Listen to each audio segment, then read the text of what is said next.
আগের দিন পর্যন্ত আমরা প্লাটিহেলমিনথিস নিয়ে আলোচনা করেছিলাম, যাকে আমরা ফ্ল্যাট ওয়ার্মস মানে যারা ছিল চ্যাপ্টা কৃমির দল, তাই তো। এখন আমরা যাদের নিয়ে আলোচনা করব তারা রাউন্ড ওয়ার্ম মানে গোল কৃমি। তার মানে এরকম আর কি, আগেরটা ছিল এরকম চ্যাপ্টা, আর এখন যাদের নিয়ে আলোচনা করব তারা এরকম গোল। ওকে, ঠিক আছে। দেখো, আমরা একদম পয়েন্ট ধরে ধরে আলোচনা করব, কারণ আমাদের যেহেতু বিষয়বস্তু আমরা বলেছি যে প্রত্যেকটা ফাইলাম থেকে 4টে মতো শনাক্তকারী বৈশিষ্ট্য আমাদের পড়তে হবে, তার মধ্যে আমরা গুরুত্বপূর্ণ পয়েন্ট তুলে নেব। তাতে 4 থেকে 5, 6, 7 হয়ে যেতে পারে, সেটা আলাদা কথা, কিন্তু গুরুত্বপূর্ণ পয়েন্ট আমরা তুলে নেব। বাকি যেগুলো নর্মাল ব্যাপার স্যাপার সেগুলোতে বেশি ফোকাস করব না। প্রত্যেকটা গ্রুপের নাম 2-1টা করে আমরা ভালো করে জেনে রাখবো। এবার এই জায়গাগুলো পড়তে যদি একটু বোরিং বোরিং লাগে, তাহলে মাঝে মাঝে প্রত্যেকটা গ্রুপের মেম্বারদের নিয়ে নিয়ে 2-একটা মজার মজার কথা, একটু মশলা ফসলা ছড়িয়ে যাতে ব্যাপারটা ইন্টারেস্টিং করা যায়, সেটা যতটা করা যায় ততটা সম্ভব আমি চেষ্টা করব। ঠিক আছে, চলো।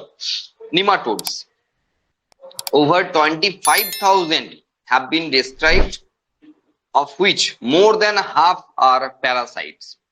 দেখো, আমরা এটা ধরে ধরে বলবো এমন নয়, কিছু কিছু জায়গা আমরা এই ধরে ধরে পয়েন্ট আলোচনা করি, তাহলে বুঝতে অনেক সুবিধা হবে।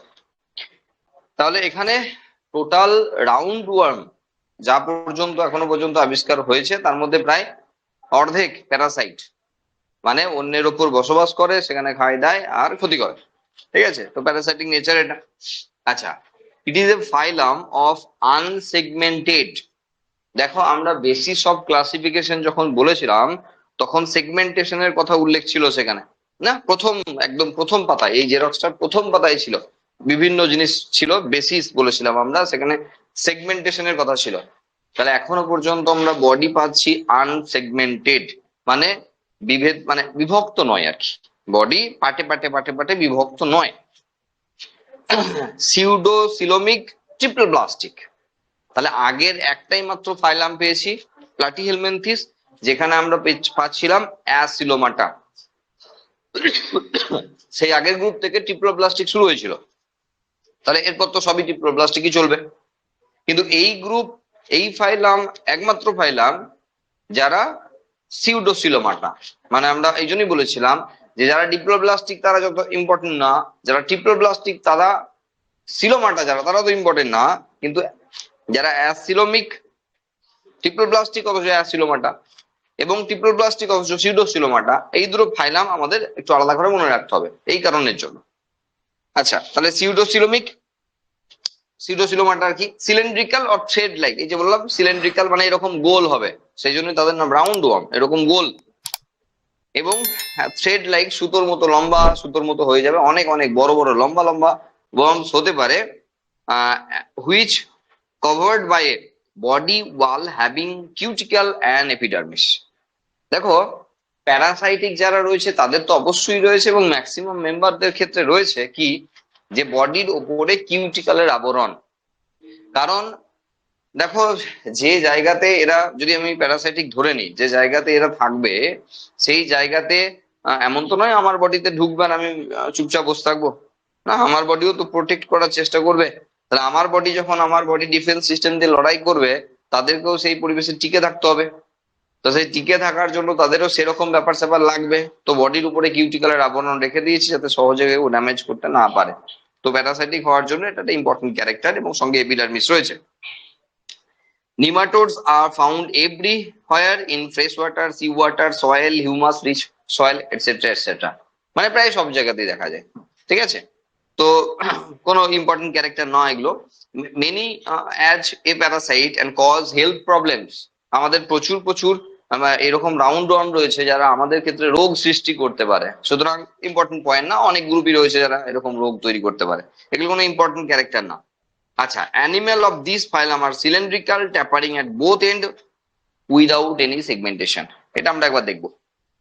পরের পাতায় যাব, ছবি আছে, মেল এবং ফিমেলের ছবি আছে, মানে এদের সেক্স ডিফারেন্ট বডিতে রয়েছে।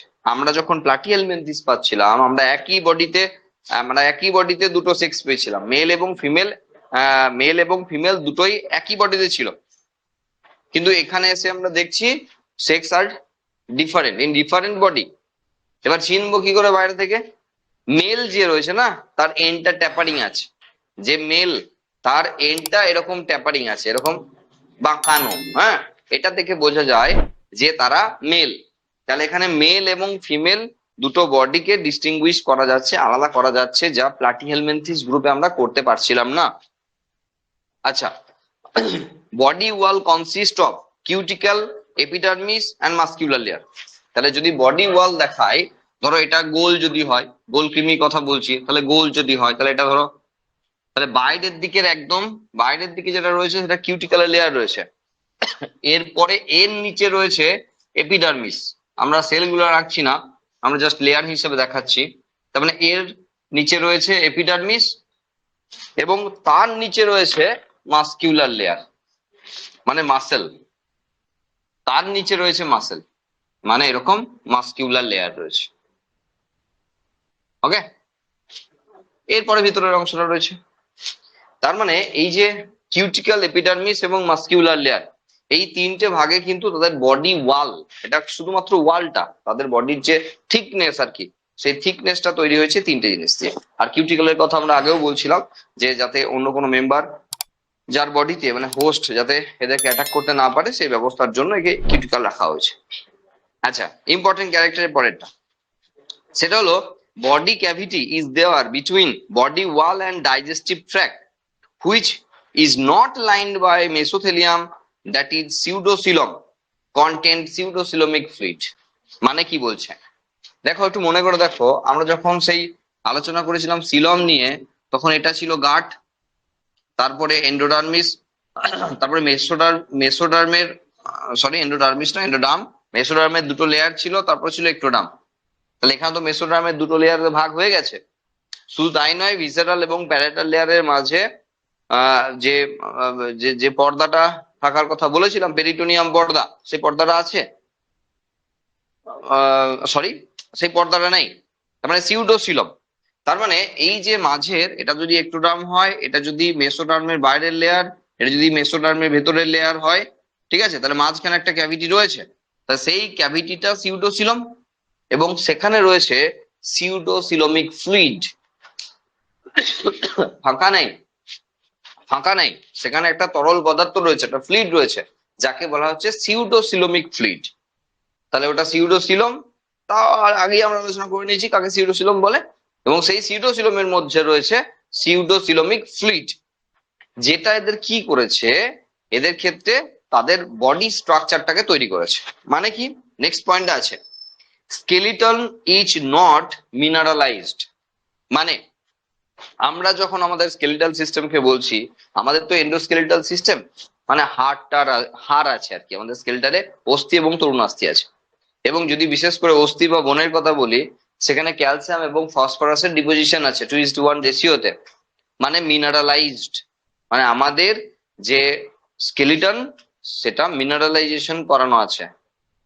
ব্রেস্ট মিল্ক যত আমরা ছোটবেলায় খেয়েছি, তখন মায়ের কাছ থেকে আমরা পেয়েছি, তার পরবর্তীতে অন্যান্য খাবার দাবার থেকে আমরা পেয়েছি, আমাদের হাড় শক্ত করেছি যতদিন গেছে। তাহলে এই জন্য মিনারালাইজড এর কথা হচ্ছে। কিন্তু এদের যে স্কেলিটন, আরে এদের তো এমনি তো স্কেলিটনই নাই, ওই ওই জলটা, ওই যে তরল পদার্থটা যাকে আমরা সিউডোসিলম বলছি, তাতে যে ফ্লুইডটা রয়েছে ওটাই ওদের স্কেলিটন, ঠিক আছে। তো সেখানে মিনারালাইজেশন কোনো গল্পই নাই, তাহলে মিনারালাইজড নয়, ঠিক আছে, মানে কোনো মিনারেল ডিপোজিশন হয়নি। হাই ফ্লুইড প্রেসার, দেখো তার পরের লাইনে আমরা বলে দিচ্ছি, high fluid pressure in the pseudocoelom maintains body shape. মানে হলো ওই যে ফ্লুইডটা রয়েছে না ওখানে, ওই ফ্লুইডটা কিন্তু তাদের বডি শেপকে ধরে রেখেছে। একটু ভেবে দেখো, ধরো একটা বেলুন, হোলির সময় আমরা বেলুনের মধ্যে রং জল ঢোকাই, তাহলে একই সাইজের বেলুন, তাহলে ধরো একটা 1 সিরিঞ্জ জল ভরেছি, একটা লেভেল পর্যন্ত ফুলেছে, 2 সিরিঞ্জ জল ভরে দিয়েছি, দুরকম ফুলেছে। তাহলে বেলুনের সাইজটা এক হতে পারে, কিন্তু যতটা জল ভরছি সেই অনুযায়ী শেপ আসবে। এক্স্যাক্টলি ওরকম সিউডোসিলোমিক ফ্লুইডটা তাকে বডি শেপ দিয়েছে, তাহলে তার কম বেশির উপর বডি শেপের পার্থক্য হবে, এটাই বোঝানো হচ্ছে যে সিউডোসিলোমিক ফ্লুইড অ্যাকচুয়ালি তার বডি শেপ দিয়েছে, আমাদের যেমন স্কেলিটন বডি শেপ দিয়েছে, তাহলে আমার ভিতরে হাড়গুলো যত যত লম্বা আমি ততটুকুই লম্বা হতে পেরেছি, তার বেশি পারিনি, কারণ আমার স্কেলিটনের থেকে বড় নয়।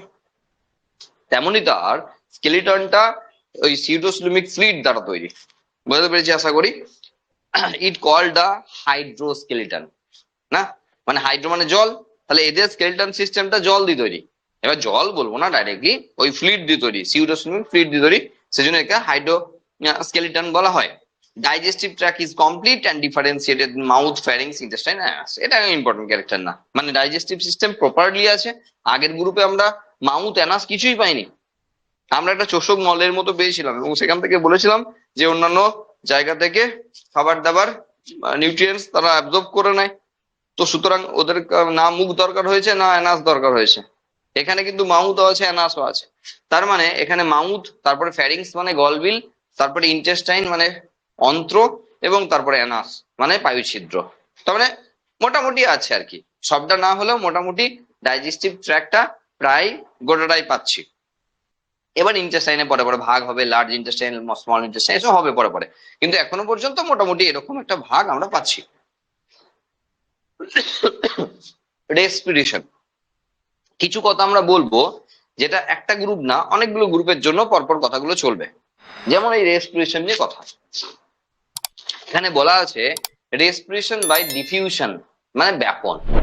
আমি বলে রাখি যে যাদের ত্বক ভিজে ভিজে, মানে এই আমি ঘামছি আমার ত্বক ভিজে নয়, যারা জলের কাছাকাছি থাকে, জলের সংস্পর্শে থাকে, যাদের ত্বক ভিজে ভিজে, তারা প্রায় প্রত্যেকেই ব্যাপন প্রক্রিয়ায়, সাধারণ ব্যাপন প্রক্রিয়ায় অক্সিজেন এবং কার্বন ডাই অক্সাইডের আদান প্রদান করে নিতে পারে। কেউ কেউ আছে অ্যাডভান্স আরো কিছু রাখে, দুটো করে সিস্টেম রাখে, কেউ কেউ একটা সিস্টেম দিয়ে কাজ চালায়। যেমন এরা একটা সিস্টেম দিয়ে কাজ চালায়, গোটা বডি কিন্তু ডাইরেক্টলি এক্সচেঞ্জ করে। কার থেকে? যদি প্যারাসাইটিক হয় তাহলে হোস্ট বডি থেকে, আর যদি ফ্রি হয় তাহলে এক্সটার্নাল মিডিয়াম থেকে। যে জায়গায় থাকবে সেইভাবে তারা বডিতে এক্সচেঞ্জ করিয়ে নেয় অক্সিজেন এবং কার্বন ডাই অক্সাইড, কোনো ঝামেলা নাই, রেসপিরেশন এইভাবে হয়ে যাচ্ছে। আচ্ছা, circulatory system is under developed. Circulation মানে হলো সংবহন, ডেভেলপ না আর কি, হ্যাঁ, মানে সংবহন তন্ত্র ডেভেলপ করিয়ে কি হবে? অ্যাকচুয়ালি এদের যদি প্যারাসাইটিক হয় তাহলে মোটামুটি আবার অন্যের কাছ থেকে কাজ মিটে যাবে, তাহলে বিশাল কিছু সার্কুলেটরি সিস্টেম রেখে কোনো কাজ হবে না, দরকার নাই। আমাদের যেমন বডি ফ্লুইড সার্কুলেশন, আমরা খাচ্ছি, হজম হচ্ছে, ওখান থেকে রক্তে যাচ্ছে, রক্ত হার্ট পাম্প করে গোটা বডিতে নিয়ে যাচ্ছে, সিস্টেম লাগছে, ওদের এরকম দরকার পড়েনি এখনো পর্যন্ত। তো সার্কুলেটরি সিস্টেম সেই জন্য আন্ডার ডেভেলপ। আচ্ছা, নার্ভাস সিস্টেমও তেমন কিছু ডেভেলপ না, জাস্ট ওই আগের গ্রুপের মতোই, হ্যাঁ, দুপাশ দিয়ে চলে গেছে, রিং এর মতো করে দুপাশ দিয়ে চলে গেছে, সামনের দিকের পোর্শনে যেখানে মাউথ বলছি সেখানে এসে মোটামুটি ওই বেসাল গ্যাংলিয়া টাইপের একটা সিস্টেম তৈরি করেছে। ওকে মাথা বলা যায় না, ওই জাস্ট কিছু সেন্সকে রিসিভ করতে পারে, এরকমের ব্যাপার স্যাপার, যা এদের জন্য ইম্পর্টেন্ট ক্যারেক্টার না, কারণ এই আগের গ্রুপেও আমরা পাচ্ছিলাম। Okay, excretory system is H shaped, consist of glands and, এটাও ইম্পর্টেন্ট ক্যারেক্টার না। এখানে প্রোটোনেফ্রিডিয়া বলে একটি জিনিস আছে, আমরা পরে পরে তা আলোচনা করব। প্রোটোনেফ্রিডিয়া, মেটানেফ্রিডিয়া, নেফ্রিডিয়া, হ্যাঁ, তো এগুলো নিয়ে আমরা পরে আলোচনা করব। একদম প্রিমিটিভ টাইপের নেফ্রন দেখা যায়, যা প্রোটোনেফ্রিডিয়া নামে পরিচিত।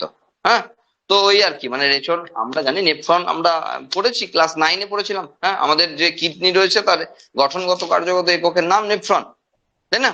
তো আমাদের জন্য যেটা রয়েছে সেটা ট্রু, মানে নেফ্রি, মানে সেটা ট্রু নেফ্রন আর কি। হ্যাঁ, তার আগে মেটা, তার আগে প্রোটো, প্রোটো এই প্রথম প্রথম শুরু হচ্ছে আর কি।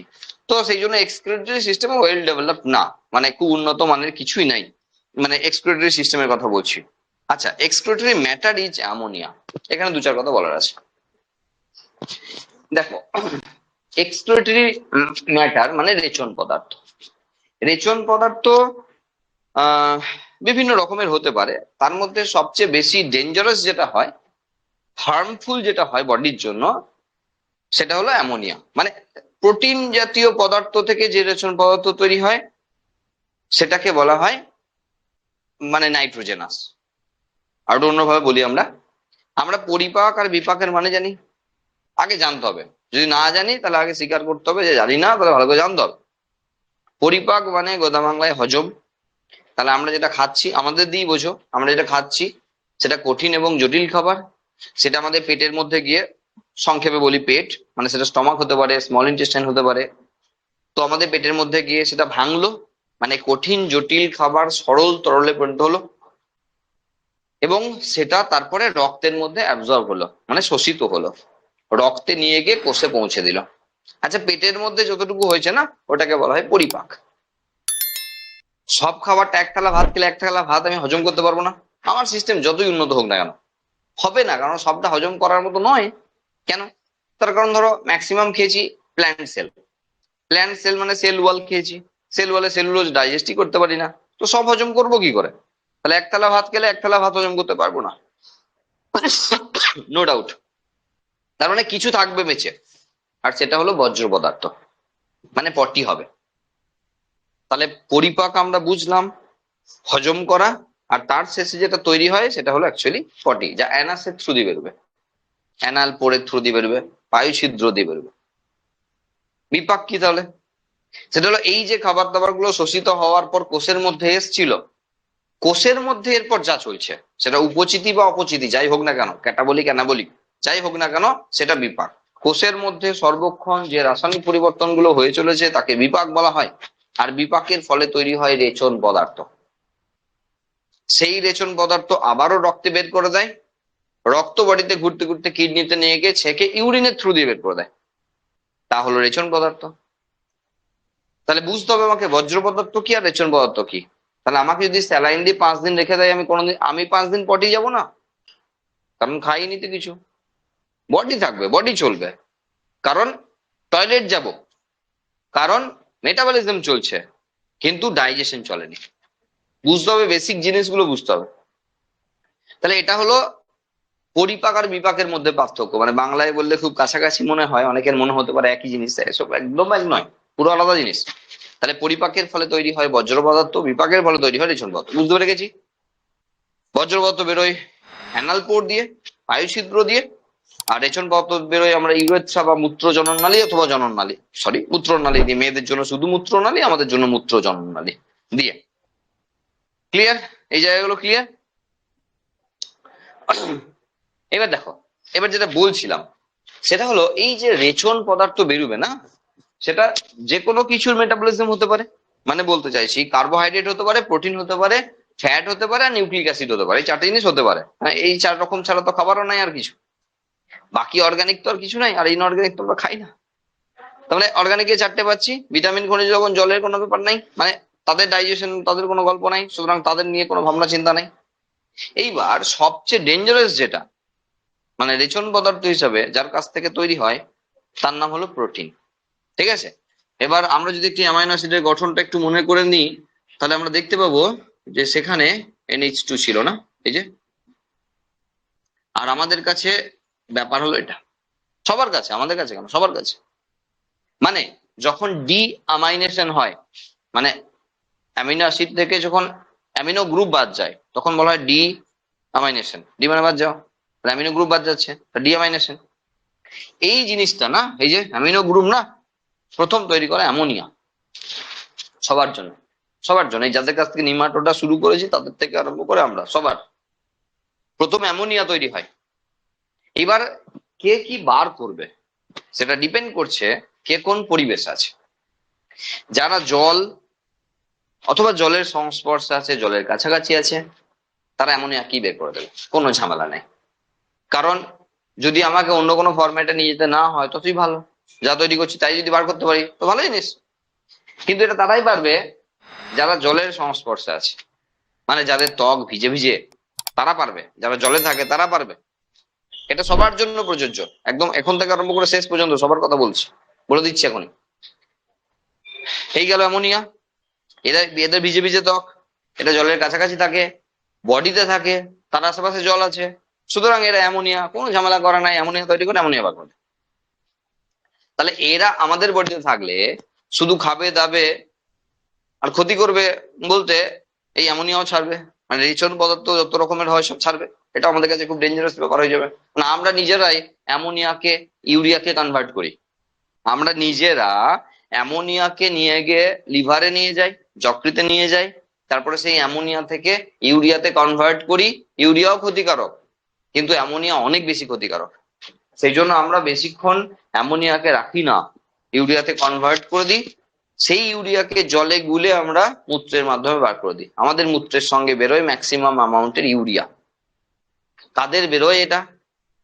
যারা জলের কাছাকাছি থাকে না কিন্তু জল খেতে পারে অনেক, মানে জলের ক্রাইসিস নাই যাদের কাছে। তবে জলে ডুবে থাকলে আমি কাজ মিটবে না কিন্তু, মানে এমন নয় যে 4 ঘন্টা আমি ওয়াটার পার্কে গিয়ে স্নান করলে আমি তখন অ্যামোনিয়া বার করতে পারবো না, এটা নয় কিন্তু। ঠিক আছে, তার মানে দাঁড়ালো যে যারা জলের কাছাকাছি থাকে তারা অ্যামোনিয়া বার করলো। যারা জলে থাকে না কিন্তু যাদের কাছে জল অ্যাভেলেবেল, খেতে পারে জল, তাদের জন্য ইউরিয়া। আর যারা জলের কাছাকাছিও থাকে না, জল খেতেও বেশি পায় না, যেমন পাখিরা, ওই উড়ো তো 2 ঘন্টা উড়েই গেল, জল অ্যাভেলেবেল না, তো তাদের জন্য ইউরিক অ্যাসিড অ্যামোনিয়ার থেকে কম ক্ষতিকারক। ইউরিক অ্যাসিড ইউরিক অ্যাসিডের একটা সুবিধা হলো ইউরিক অ্যাসিডের একটা সুবিধা হলো কি, তো ডাইরেক্টলি বের করে দেওয়া যায়। ইউরিয়াকে গুলতে হয়, ইউরিক অ্যাসিডকে গুলতে হয় না। তুমি হেঁটে যাচ্ছিলে, দেখলে এক ফোঁটা জল পড়লো, উপর দিয়ে তাকিয়ে দেখলে একটা পাখি উড়ে যাচ্ছে, পাখিটা টয়লেট করে দিয়েছে, কারণ ওদের আবার মূত্রথলি নাই, মানে জমিয়ে রাখে না, যখন যা তৈরি হয় সঙ্গে সঙ্গে বের করে দেয়। ওরার জন্য অনেক কিছু চেঞ্জ করেছে, আমরা জানি, মূত্রথলিটা বাদ দিয়ে দিয়েছে। বোঝা যাচ্ছে কি বলছি? তাহলে কেউ বার করলো অ্যামোনিয়া, এখন থেকে শুরু করে, বারবার বলছি, এখন থেকে শুরু করে মানুষ পর্যন্ত সবার জন্য বলে দিচ্ছি, কিন্তু কেউ বার করলো অ্যামোনিয়া, যারা জলে আছে, জলের কাছাকাছি আছে, যাদের ভিজে ভিজে ত্বক আছে তারা। যারা জলে নাই, জলের ক্রাইসিস আছে, জল বেশি খেতে পারে না, তাদের জন্য রইলো ইউরিক অ্যাসিড। আর যারা জলের কাছাকাছি নাই কিন্তু জল খাওয়ার প্রবণতা আছে অনেক বেশি, তারা সব ইউরিয়া। অ্যামোনিয়ার থেকে ইউরিক অ্যাসিড, ইউরিয়া দুটোই কম ক্ষতিকারক। ঠিক আছে, আমরা যদি কোনো কারণে, আমার যদি লিভার ড্যামেজ হয়, লিভারের কোনো একটি পার্ট কাজ, মানে কিছু পার্ট না কাজ করে, তাহলে অ্যামোনিয়া, আমার অনেক সমস্যা হবে। তার পাশাপাশি এমনই একটি সমস্যা হবে যে আমরা অ্যামোনিয়াকে ইউরিয়াতে কনভার্ট করতে পারবো না, আমার বডিতে প্রচুর পরিমাণে অ্যামোনিয়া থাকবে, বিষাক্ত হয়ে যাবে, তো মৃত্যুর একটা অন্যতম কারণ হতে পারে। লিভার প্রচুর কাজ করে, তার মধ্যে একটা কাজ, লিভারের কাজ বলতে লাগলে শেষ হবে না, এত কাজ আছে লিভারে, সেটা আমরা দেখবো, নির্দিষ্ট জায়গায় গিয়ে দেখবো, ডাইজেস্টিভ সিস্টেমে গিয়ে লিভারের কিছু কাজ দেখবো। তার মধ্যে একটা অন্যতম কাজ এটা, যা রেচন পদার্থকে তুলনামূলক কম ক্ষতিকারক রেচন পদার্থকে কনভার্ট করে। হলো? তাহলে এই হলো অ্যামোনিয়া। এদের কথা বলতে গিয়ে সবার কথা বলে দিলাম। আচ্ছা, রিপ্রোডাকশন সিস্টেম বিশাল কিছু ব্যাপার নাই, মেল ফিমেল আলাদা আছে। মেল বডিতে স্পার্ম প্রডিউস করে, ফিমেল বডিতে এগ প্রডিউস করে। এবার এবং ব্যাপার যেটা হয় সেটা হলো এদের যে ফার্টিলাইজেশন সেটা ইন্টারনাল, মানে হলো মেল তার স্পার্মকে ফিমেল যে বডি তার মধ্যে ইনজেক্ট করে দেয়, এবং নিষেক প্রক্রিয়াটি দেহের ভিতরে হয়, ফিমেল বডির ভিতরে হয়, আমাদের মতো আর কি, ফিমেল বডির ভিতরে হয়। এই ধরনের ফার্টিলাইজেশনকে বলে ইন্টারনাল ফার্টিলাইজেশন। তো এটাদের হয়, বিশাল কিছু ইম্পর্টেন্ট ক্যারেক্টার না। তাহলে মোটামুটি ইম্পর্টেন্ট ক্যারেক্টার যা আমরা আগে আগে বলেছি, এগুলোর সঙ্গে বাকি ক্যারেক্টার আর কি হয়ে গেল। নিমাটোডা বলতে এই মোটামুটি আমাদের এই পড়ার বিষয় ছিল, ইম্পর্টেন্ট ক্যারেক্টার বলতে এই ছিল। এবার ওই যে বললাম যে মাঝে মাঝে একটু করে মশলা ছেড়ে দেওয়া হবে, হ্যাঁ, সেই মশলা দেওয়ার জন্য আমরা দু একটা কথা বলবো। এই যে 3জন মেম্বারের কথা বলা আছে না, 3জন মেম্বারকে নিয়ে 2-4টে কথা বলবো, হ্যাঁ।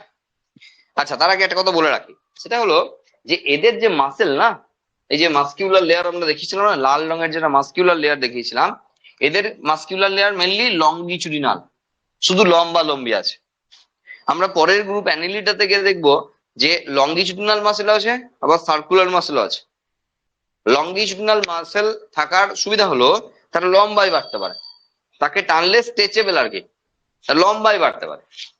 আর অ্যানিলিটাতে গিয়ে দেখবো তারা শুধু লম্বাই নয়, চওড়াতেও বাড়তে পারে, মানে এদিকেও বাড়তে পারে, ওইদিকেও বাড়তে পারে। বোঝা গেল কি বললাম? তো পরের গ্রুপে গিয়ে সেটা কথা হবে, এখন এই গ্রুপটা নিয়ে কথা হোক। মেম্বার দেখো, অ্যাসকারিসের নাম দেওয়া আছে, অ্যাসকারিস লুব্রিকয়েডিস, তার সাইন্টিফিক নেম। যে রোগটা তৈরি করে তার নাম অ্যাসকেরিয়াসিস। অ্যাসকেরিয়াসিস বলে একটি রোগ তৈরি করে। আচ্ছা, কি করে দেখো একবার শুধু। প্রথমত আমরা প্ল্যাটিহেলমিনথেস পড়ার সময় আমরা যখন গরুর কৃমি, শুকরের কৃমি, ভেড়ার কৃমি, এই যে যকৃৎ কৃমি, ম্যাক্সিমাম ক্ষেত্রে দেখতে পাচ্ছিলাম অল্টারনেটিভ আর একটা হোস্ট রয়েছে মানুষ ছাড়া। ঠিক আছে, সবার জন্য নয়, এখানে এই যে নিমাটোডার ক্ষেত্রে আমরা যে অ্যাসকারিস রুব্রিকয়েডিস পাচ্ছি না, এর একটাই হোস্ট, শুধুই আমরা মানুষই একমাত্র হোস্ট, বাকি টাইম ওরা এনভায়রনমেন্টে থাকে। তো কিভাবে আমার বডিতে এলো সেগুলো আমরা শুনি একটু গল্প করে, হ্যাঁ, নাহলে ভালো লাগবে না বেশিক্ষণ। হ্যাঁ, মানে ওই শুধু বডি ক্যারেক্টার বলে গেল না বেশিক্ষণ, পোকামাকড় হ্যান ত্যান কৃমি ফিমি এসব নিয়ে বেশিক্ষণ ভালো লাগবে না। আচ্ছা, কিরকম?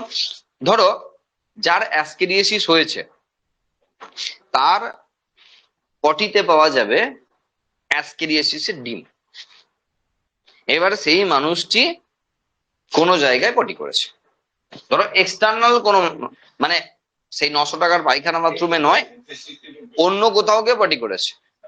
আচ্ছা, ওখানে পটি করলেও হবে, কারণ একবার তুমি ভেবে দেখো, বাইরে করলে তো মিটেই গেল সমস্যা। আর যদি বর্ষাকাল হয় তাহলে বলার অপেক্ষা রাখে না, সব তো ছড়িয়ে ছিটিয়ে গেল, সব সবজি টবজি যা শাক পাতা আসছে আমাদের কাছে, ইভেন শশা থেকে আরম্ভ করে বাঁধাকপি ফুলকপি হ্যান ত্যান সবেতেই আমাদের সঙ্গে আছে তার ডিম। মজা অনেক বাকি আছে। যদি তুমি একটু ভাবো গ্রাম সাইডে যদি হয় কিরম হয়, একটা পুকুরের চারিপাশে অনেকগুলো বাড়ি আছে, প্রত্যেকটা বাড়ির ইউরিনাল সিস্টেম, পায়খানা বাথরুমে যত জল সব এসে ড্রেনের ব্যবস্থা করা আছে পুকুরের সঙ্গে। সেটা ডোবা পুকুর হতে পারে, ভালো পুকুর হতে পারে, করা আছে। আর যদি শহরে হয় তাহলে তাদের ড্রেন আছে, হাই ড্রেন আছে, সেখানে হয়। শহরেও অপশনটা রয়েছে, দেখো বলছি। তাহলে গ্রামে যে পুকুরটা সেই পাড়ার ভালো পুকুর, তারা আশেপাশে 20টা বাড়ির সবারই পায়খানা বাথরুমের যত জলের ব্যবস্থা সব ড্রেন, মানে সব আউটলেট করা আছে পুকুরে। সেই পুকুরেই মা আগে থালা বাসন ধোয়, সেই পুকুরেই কলমির শাকটা নিয়ে গিয়ে ধুয়ে নিয়ে আসে, সেই পুকুরে যদি ভালো জল হয় স্নানও করে, জানি আমরা পুকুরে স্নান করে। এবং স্নান করলে মুখে যে জল নেবো বলার কি আছে, এমনি তো নেবো। এবার তুমি ভেবে দেখো কত কিছু আছে, যে যে ধরো যখন আমরা পুকুরে জলে সাঁতরেছি, ধরো 2 ঘন্টা সাঁতরেই গেছি, তো 2 ঘন্টা যখন সাঁতরেছি তা টয়লেট করার জন্য কি বাইরে এসেছিলাম নাকি? বাস্তবটা বুঝতে হবে। তুমি যখন ওয়াটার পার্কে স্নান করতে গেছো, টয়লেট পেলে কি বাইরে গেছো আবার তুমি টয়লেট খুঁজেছো নাকি, যে কোথায় গিয়ে টয়লেট? না, বাস্তবটা বুঝতে হবে। আচ্ছা, গল্পে ফিরে আসি। তার মানে জানালো যে সেই পুকুরে থালা বাসন ধুলো, শাক পাতা ধুলো, যা ধুলো, মানে আমাদের খাবারে আমাদের যাওয়ার ব্যবস্থা রয়েছে। এবার বলবে শহরে এসব হয় না? হ্যাঁ, দেখো শহরে কি হয়, দেখো শহরে ধরো যে এই যে বাড়ির যে আউটলেট গুলো সব ড্রেনে মেশানো আছে, সেই ড্রেন হাই ড্রেনের সঙ্গে মেশানো আছে। আর যত জলের লাইন যাচ্ছে না সব দেখবে ড্রেনের পাশাপাশি, সব জলের লাইন, যত মিউনিসিপ্যালিটি জলের লাইন সব ড্রেনের পাশ দিয়ে যাচ্ছে। একটু ভালো করে খেয়াল করলে দেখবে, বুঝতে হবে। এবার কার যে কোথায় লিকেজ আছে কে জানে। এবার তুমি বুঝে নাও যে যে জলের লাইন যাচ্ছে তার সঙ্গে লিকেজ আছে, সেই জলের পাইপটাই যাচ্ছে হাই ড্রেন দিয়ে, সুন্দর যাওয়া আসা করছে। এবার হালকা ফুলকা যদি মেশে তুমি সবাই সেই গন্ধে সেই জলে গন্ধ পাবে, কিছুই পাবে না, জীবাণু তো দেখতে পাবে না, ময়লাও আসবে না, গন্ধও আসবে না। আর যত জলের ড্রেন তুমি একটু তোমার পাড়ায় দেখো একটু খেয়াল করে, সব ড্রেন দিয়ে গেছে। কেন মাঝ রাস্তা দিয়ে যাবে নাকি? তাই স্বাভাবিকভাবেই তোমার বাড়িতে যখন ঢুকবে তখন তো ড্রেনের সাইড দিয়ে ঢুকলে তো সুবিধা হবে, নাহলে তো যখন ফাটাফুটি হবে তখন তো আর খুঁজেই পাবে না কোথায়, সব রাস্তা করে উড়িয়ে দিতে হবে, দিয়ে খুঁজতে হবে। স্বাভাবিকভাবেই ড্রেন দিয়ে যায়। তাহলে সবার জন্য ব্যবস্থা রইলো যে ভেতরে ঢোকার। আর সেই জন্য সমস্ত খাবার দাবার মুছে নয়, ভালো করে ধুয়ে, যত সম্ভব ধুয়ে ফুটিয়ে, শশা তো আর ফুটিয়ে খাবো না, না? তাহলে বুঝতে হবে যে কোনটা ফুটিয়ে খাবো, কোনটা কিরম খাবো। যাই হোক, ছাড়ো। পেটে এলো, ঠিক আছে, পেটে এলো। এবার দেখো, আমরা বলেছিলাম উপরের দিকের বাইরের লেয়ারটার নাম কিউটিক্যাল, কেন? প্রোটেকশনের জন্য রেখেছে। আমরা কি ছেড়ে দেবার পাত্র নাকি? আমরা স্টোমাকের মধ্যে রয়েছি এইচসিএল নষ্ট করার জন্য। কিন্তু দেখো আমাদের সিস্টেমকে নিয়ে কি সুন্দর কাজ করলো। যখন ডিম এসছিল, ডিমের বাইরে দিকে কাভারিং আছে, যখন আমরা খেলাম ডিমটা সঙ্গে নিয়ে, এইচসিএল তাকে তো মারতে পারলো না, বরং তার উপরে খোসাটাকে ছাড়িয়ে দিল। মারার চেষ্টা করছিল, অতটা পারলো না, জাস্ট তার আবরণটাকে ছাড়িয়ে দিল, আর শেষ তুরুত করে পার করে দিল স্টোমাক পোর্শন, চলে গেল স্মল ইন্টেস্টাইনে। তাহলে আমার এইচসিএল তাকে আরো হেল্প করে দিল, তার ডিমের খোসা ছাড়িয়ে দিল, সে লার্ভাল স্টেজে চলে গেল আমাদের নেক্সট যে ট্র্যাক, ক্ষুদ্রান্ত্র, স্মল ইন্টেস্টাইনে। বোঝা গেল? তো এতদূর ভালোই চলছিল। এইবার বাবাজির কাজ দেখো, স্মল ইন্টেস্টাইনে পৌঁছেছে, তোমাদের কাছে কোনো ডাইজেস্টিভ সিস্টেম পড়া হয়নি, সবটা জানো না, আমি যেটুকু বলছি ততটুকু একটু শুনে রাখো। খাবার দাবার স্মল ইন্টেস্টাইন থেকে শোষণ হয়, শোষণ করে প্রথমে যায় লিভারে। বাবাজি স্রোতে গা ভাসিয়েছে, স্রোতে গা ভাসিয়ে দিয়েছে। যখন খাবার দাবার স্মল ইন্টেস্টাইন থেকে শোষণ হচ্ছে, ও বাবাজি ঢুকে পড়েছে রক্তের সঙ্গে স্রোতে, একদম ডাইরেক্ট লিভারে, সঙ্গে সঙ্গে চলে গেল লিভারে। লিভার থেকে এই খাবার দাবার যুক্ত রক্ত যায় হার্টে, বাবাজিরা সঙ্গে হার্টে। হার্ট থেকে, নাইনে পড়েছো, হার্ট থেকে ফিল্টার করার জন্য যায় লাংসে, দুদিকে দুটো লাংসে রক্ত, লাংসে। এবার লাংস থেকে কিছু জন আবার ব্যাকে হার্টে এসে আবার সার্কুলেশনে আসছে, আবার কিছু জন আবার রাস্তা পছন্দ হয় না, কি করেছে, ব্রঙ্কাস, ব্রঙ্কিওল, ব্রঙ্কাস, ট্রাকিয়া হয়ে উপর দিকে উঠে আসছে, বমি পাচ্ছে। তখন অ্যাসকেরিয়াসিস রোগের লক্ষণ দেখা যাচ্ছে, কি ভমিটিং ভাব আসছে, বমি হচ্ছে না কিন্তু খালি মনে হচ্ছে মুখ দিয়ে জল আসছে, যা হয় আর কি। তোমার গলার এই দিক দিয়ে বেরিয়ে আসছে, কৃমি আসছে, চারটে লার্ভাল স্টেজ পার করবে, এখানে চারটে লার্ভাল স্টেজ পার করবে। তো যখন গলার উপর দিয়ে উঠে আসতে চাইছে, তো অবভিয়াসলি তখন ভমিটিং ভাব আসবে। যাই হোক, এখনো কিন্তু সে রেসপিরেটরি ট্র্যাকে আছে, মানে শ্বাস নালীতে আছে। ও উঠে এসে গলার এখানে গলবিলকে পার করে গ্রাস নালীতে ঢুকলো। কেউ কেউ তো ফুটো করে ঢোকে, তাহলে তো মারাত্মক ব্যাপার হয়ে যাবে। ম্যাক্সিমাম কি করে, উপর দিকে উঠে আসবে, উঠে গ্রাস নালীতে ঢুকলো। মানে প্রথম নালীটা হলো শ্বাস নালী, পরের নালীটা আছে গ্রাস নালী। তাহলে শ্বাস নালী দিয়ে উঠে এসে ঢুকে পড়লো গ্রাস নালীতে, বোঝা গেল? কেউ কেউ মুখের বাইরে বাইরে আসতে পারে, তো তোমার মুখে জল আসছিল, করতে গেলে দেখলে দু চারটে কৃমি বেরিয়ে গেল, হতে পারে, হতে পারে। আচ্ছা চলো, ধরো এলো না, তাহলে গ্রাস নালীতে চলে গেল। তাহলে গ্রাস নালীতে যাওয়া মানে কি, আবার ঢোক গিলে আমি পাঠিয়ে দেবো আবার পেটে, মানে স্টোমাকে। এই পেটে ঢুকেছিল, আবার পেটে চলে এলো। এই করতে গিয়ে ও আপাতত এখনো পর্যন্ত চারটে ফেজ পার করে ফেলেছে, ওর জীবন দশার চারটে ফেজ পার করেছে। এখন তার বডিতে আছে কিউটিক্যাল, ম্যাচিওর হয়ে গেছে। হ্যাঁ, এত ঘুরে ঘুরে এসে ম্যাচিওর হয়েছে। মেল ফিমেল জোড়ায় জোড়ায় থাকে, মজার ব্যাপার, মেল ফিমেল জোড়ায় জোড়ায় থাকে, যে যাচ্ছে সব জোড়ায় জোড়ায় যাচ্ছে, দারুণ মজার ব্যাপার আছে। তার মানে যখন ম্যাচিওর হয়েছে, বাবারা কাপেলে ম্যাচিওর হয়েছে, এরপর তারা চলে এসছে তারপরের জায়গা স্মল ইন্টেস্টাইন, রিপ্রোডাকশন করছে, ছানাপোনা ছাড়ছে, মানে ডিম ছাড়ছে, ছানাপোনা ছাড়ে না, ডিম ছাড়ে, বলতে হবে সেই ডিম পটে দিয়ে বেরোবে। এই তো সেই গল্প ছিল, মানে যারা প্রথম থেকে শুরু করেছিলাম, সেই ডিম এখন পটে দিয়ে বেরিয়ে গেল। এইবার সমস্যা তাহলে কি করলো, দেখো মাল্টি অর্গান ড্যামেজ করবে, যেখানে যেখানে ভিজিট করেছে সেখানে সেখানে ড্যামেজ করবে। তাহলে স্টোমাক, স্মল ইন্টেস্টাইন, সঙ্গে লার্জ ইন্টেস্টাইন বেরোনোর সময়, লিভার, হার্ট, লাংস, এতগুলো জায়গাকে ক্ষতি করবে, করতে পারে। এবার ভদ্রলোকের নাম অ্যাসকারিস লুব্রিকয়েডিস, লুব্রিকেন্ট সিক্রেশন করে, মানে মানে বাবাজি মিউকাস খায়, মিউকাস খেতে পছন্দ করে। ঠিক আছে, মিউকাস আমাদের পরিপাক নালীর গায়ে আছে, পরিপাক নালী গায়ে আছে কভারিং এ মিউকাস, ওই মিউকাস ওরা খায়, ওটাই খেতে পছন্দ করে। বিভিন্ন জন বিভিন্ন জিনিস খেতে পছন্দ করে, ভাত মুড়ি খেতে বাইরে দিতাম, মিউকাস খেতে পছন্দ করে। এইবার এটা একটা অভদ্রতা আছে, মিউকাস খাবি খা, তাও ঠিক আছে, এরা খায় কম ছড়ায় বেশি, বান্দরের মতো বান্দরামি করে, মানে অনেক পায় তো অপশন, তো ওখানে কি খায় কম ছড়ায় বেশি। তাহলে কি হলো, সেই মিউকাস গুলো যখন খুবলে খুবলে তুলে ফেলে দিচ্ছে, তো আলটিমেট কি হবে, সে তো বডির সঙ্গে বেরোবে না, মিউকাস গুলো আর কি লেগে যাবে নাকি, ও তো বডির সঙ্গে বেরিয়ে যাবে। তাহলে ওই আমাশয় রোগে যেমন আম বেরোয় না, মানে মিউকাস বেরোয় না, তো সেই রকম পটির সঙ্গে এইরকম প্রচুর মিউকাস বেরোবে। অ্যাসকেরিয়াসিস রোগের আর একটি গুরুত্বপূর্ণ সিমটমস, বোঝা গেল? এই ভদ্রলোকের সম্পর্কে সংক্ষিপ্ত কাহিনী, এটা আরো অনেক বড় জিনিস আছে, এই মোটামুটি গল্প বললাম। অ্যাসকারিস লুব্রিকয়েডিস। পরের ভদ্রলোককে শুনতে কি করে, উচেরিডিয়া ব্যাংক্রপ্টি, কি রোগ, এলিফেন্টিয়াসিস রোগ তৈরি করে, মানে গোদ, যাকে আমরা বাংলায় বলি গোদ, সেই রোগ সৃষ্টি করে এলিফেন্টিয়াসিস। কি হয়, ধরো একটা পা এরকম আছে, আর এই পাটা ধরো এই পায়ের 5 গুণ, হাতির মতো, ওই জন্য তো রোগের নাম এলিফেন্টিয়াসিস। একটা হাত এরকম, এই হাতটা ধরো 5 গুণ, ব্রেস্টের একটা সাইজ যা, একটা সাইজ ধরো 4 গুণ, ছেলেদের ক্ষেত্রে স্কুটামের একটা সাইজ যে, একটা সাইজ তার 10 গুণ। বুঝে নাও কোথায় কোথায় করে রোগটা, যার এন্ডিং এ, যার শুরুতে তোমার লসিকা গ্রন্থি আছে, সেই সব জায়গা থেকে প্রবলেম শুরু হয়। এর শুরুতে আছে লসিকা গ্রন্থি, এর শুরুতে আছে, যাদের যাদের কথা বললাম তাদের তাদের শুরুতে লসিকা গ্রন্থি আছে, আটকে যায়। যখন ম্যাচিওর হয় না তখন অনেক বড় লেন্থের হয়, দিয়ে ওইখানে গিয়ে আটকে যায়। পরের অংশগুলো তা যেতে পারে না, ওরাও যেতে পারে না, খাবার দাবারও যায় না, ব্লাডও যায় না, দিয়ে ফুলে গিয়ে প্লাজমা জমে বেশি করে ফুলে ওঠে। এই রোগ হয়ে গেলে না সারানো মুশকিল হয়ে যাবে। যাই হোক, এ বাবাজির কিন্তু আর একজন হোস্ট আছে, আর সে হলো মশা, কিউলেক্স মশা। কিউলেক্স মশা।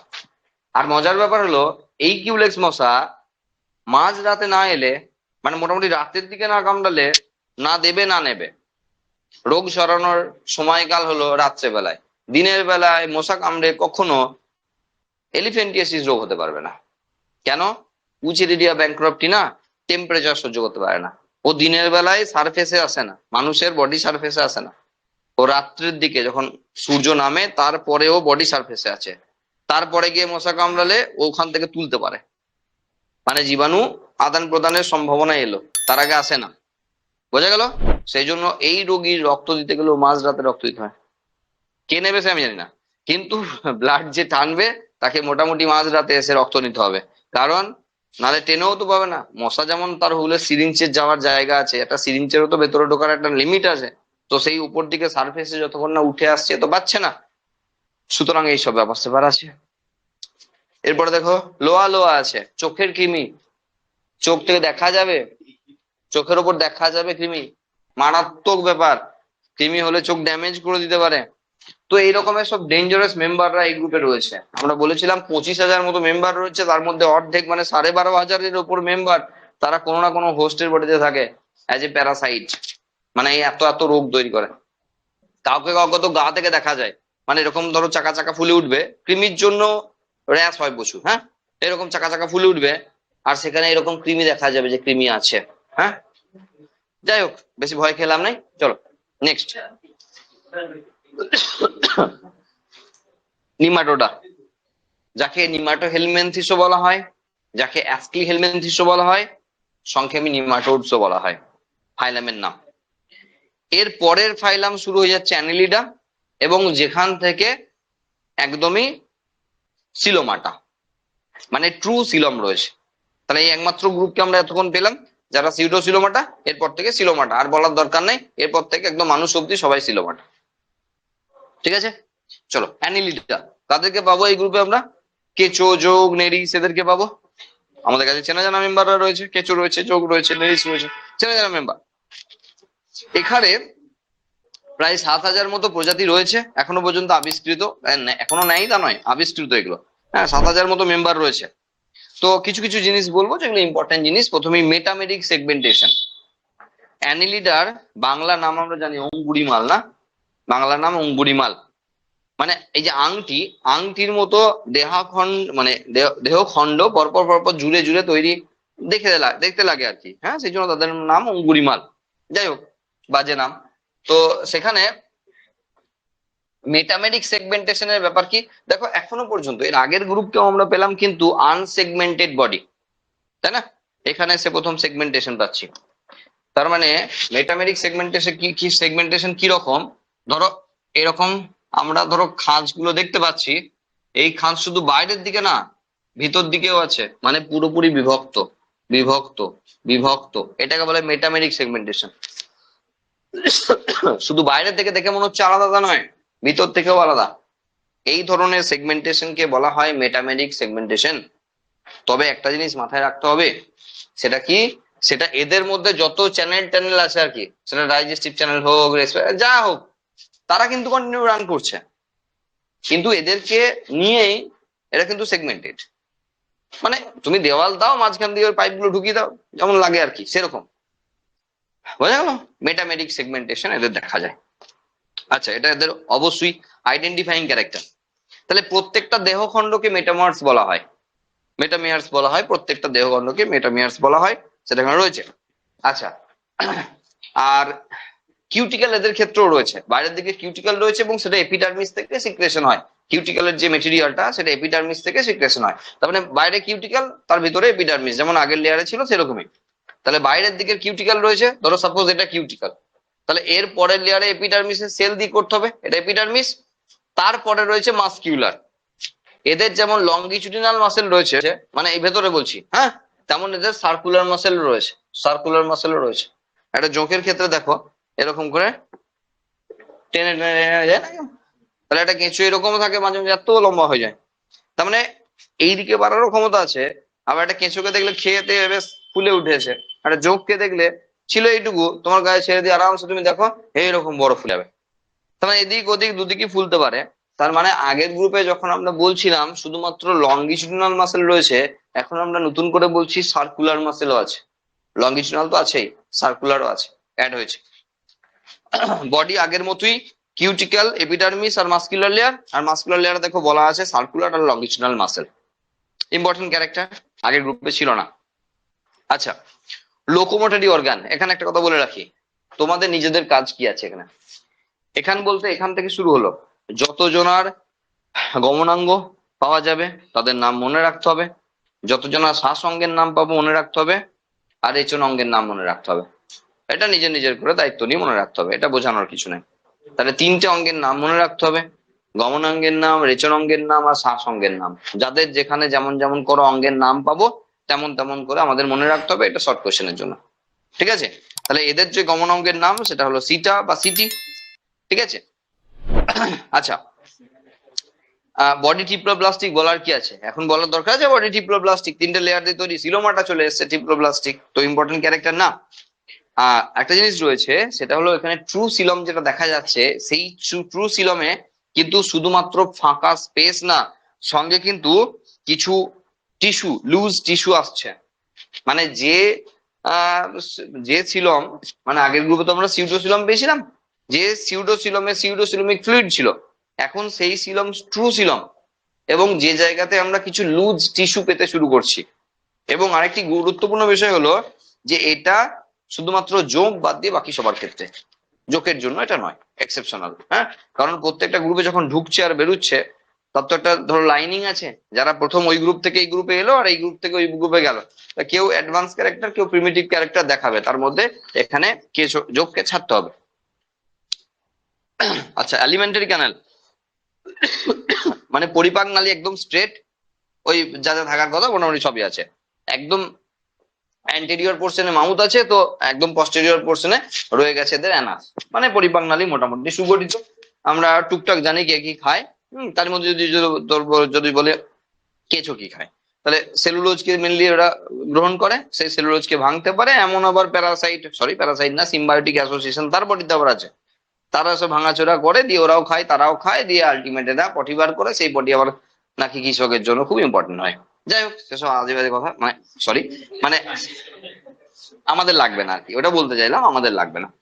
আচ্ছা, ডাইজেশন ইজ এক্সট্রা সেলুলার বলতে হবে।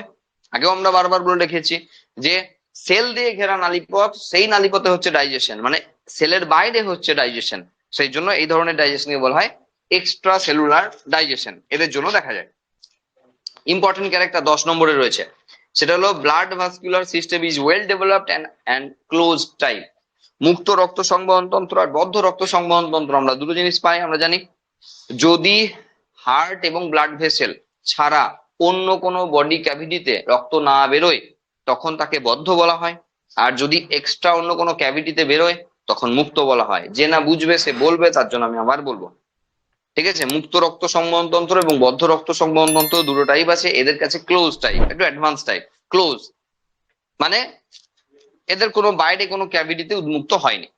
ওকে, নেক্সট পয়েন্ট কিন্তু খুব ইম্পর্টেন্ট, 11 নম্বর পয়েন্ট যেটা আমরা এখানে দিয়ে রেখেছি, সেটা হলো কেঁচো দিয়ে কারা মাছ ধরেছে। ব্যাস, তাহলে মাছ ধরেছে যারা, তারা জানে যে কেঁচো দিয়ে যখন মাছ ধরা হয়, বড়শিতে কেঁচোটাকে গাঁথতে হয়, যে কেঁচোটা খানিকটা কেটে দিতে হয়, মানে কেঁচোটা যতটা গাঁথা হলো ততটা কেটে দিতে হয়।